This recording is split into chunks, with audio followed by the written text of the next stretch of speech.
Leaves is a poem in 5 sections that loosely pick up on Eastern ideas of the elements: wood, fire, earth, metal, and water. Leaves began here in Richmond Park some 7 or 8 years ago, before the birth of my daughter, though I knew she was coming and she was imminent. And it tells the story through her development and her growth year on year as she enters into her own cycle of life and living in a place like this and all around her. And increasingly, the poem found a conversation around my daughter's conversation about her place on earth and the place of her parents. And I suppose one of the things the poem explores is exactly that conversation in relation between a parent and their child, and how you respond to that particular question about the continuation and the stopping of life. Beam shiel on earthen, lifum lithen, liemu yenonian. A tree on earth must lose its leaves, the branches grieve. Maxims 1, 26-7.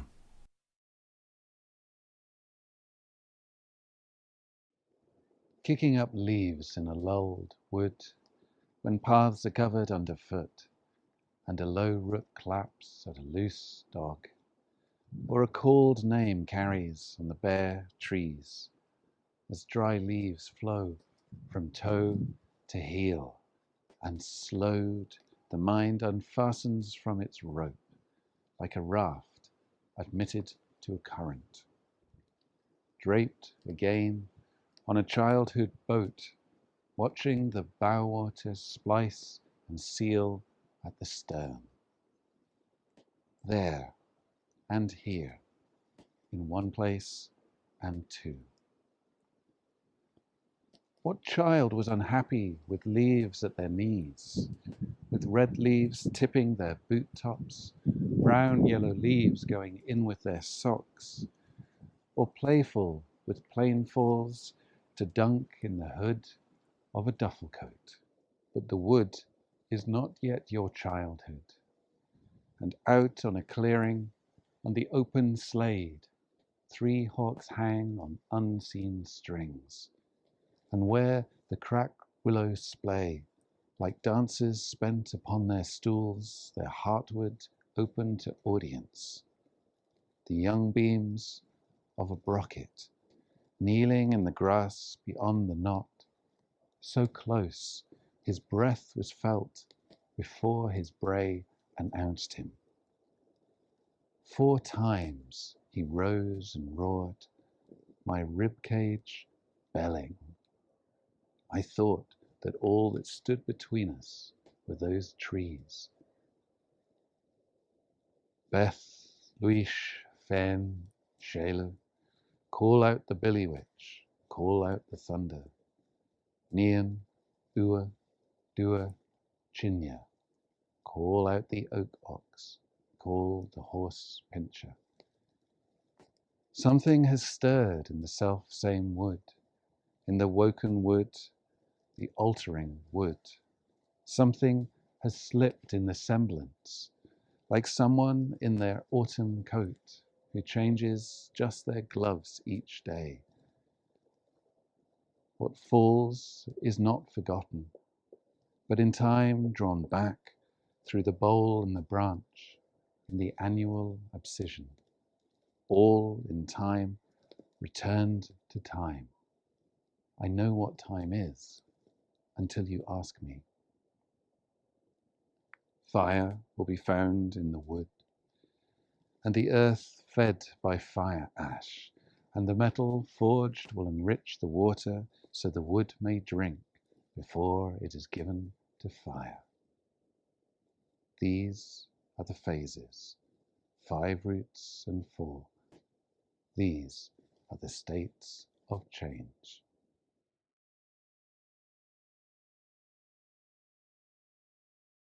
As the first snow blazed over Antrim, as London waited for winter, your mother locked in the unlit woods of Isleworth, long beneath her landslide.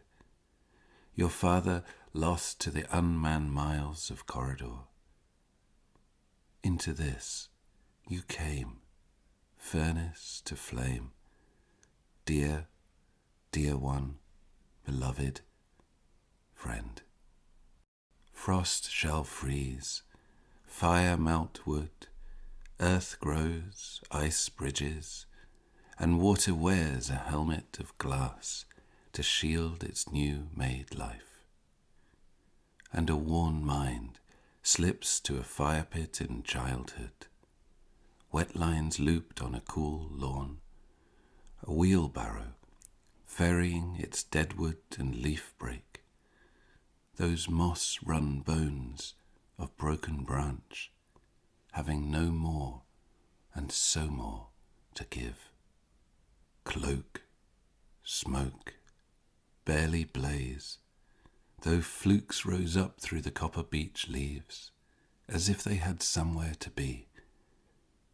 Out with my dad in the scarfed cold, wondering where the burnt wood goes, and ash is what cannot be taken. Potash, phosphate, calcium carbonate. I don't even know where your ashes are. But all that they are is in everything. All that they are, I am. And the embers were never an ending, but the start of our investment in the chemical earth.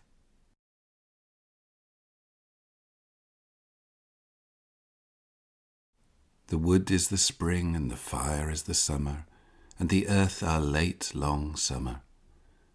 Ore brings autumn, winter bears water. We are the watering wood. Your house was built before you were born. The earth was yours before you were your mother's. But it was not prepared, and its depth was not measured, and no one has said how long it should be. Now someone shall bring you to where you must go. Now you shall be measured, and after you, the earth. A red buck swam in the cold pen, and breached the bank 10 yards ahead, his hot flanks steaming from the sharp lake. He was a wonder of intimidation, all muscle and sinew and territorial pull.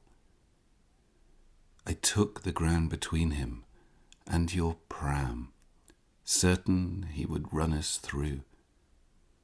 But chill had placed a tremor in his knee. I stepped to him. He turned at heel. Round and round the deer and the hound, where nothing is lost but sent to ground. Maybe it would be better to be a baby, so you didn't have to know. A tree on earth shall lose its leaves, but the wood that held us holds us, and the moment we stood in is standing. So the wood now is not the wood then, advancing like a tireless queen, its roof of new hours and axes. And the wood then is not the wood now, but a hearth of continuous elsewhere, a heap of earth, a slipped balloon, hot prints lifting off the warm stone, kicking through leaves, a callable common in one place and in two.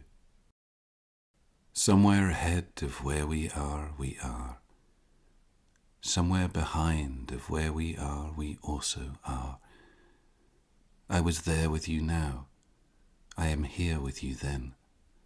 The park gates close to reopen. What domineers diminishes. What destroys will injure the destroyer. By earth we see earth, by water, water. A power of the horses and the running of the deer, when the doorway darkens and the waves won't listen. and the oak night and the holly night duel. Don't leave me wherever you go, and we won't until we could never go back to the watering wood. We go back.